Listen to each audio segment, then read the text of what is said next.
ওসমান হাদিকে হত্যা করা হয়েছে, ওসমান হাদি শহীদ হয়েছে।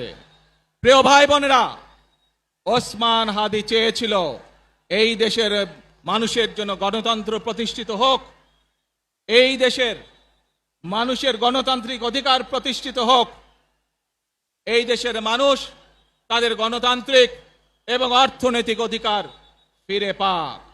আজ 24-এর আন্দোলনে যারা শহীদ হয়েছেন, ওসমান হাদি সহ 71-এ যারা শহীদ হয়েছেন, বিগত স্বৈরাচারের সময় বিভিন্নভাবে খুন গুমের শিকার হয়েছেন, এই মানুষগুলোর রক্তের ঋণ যদি শোধ করতে হয়, আসুন আমরা আমাদের সেই প্রত্যাশিত বাংলাদেশ গড়ে তুলব, যেখানে আমরা সকলে মিলে কাজ করব, যেখানে আমরা সকলে মিলে আমাদের প্রত্যাশিত বাংলাদেশকে গড়ে তুলব।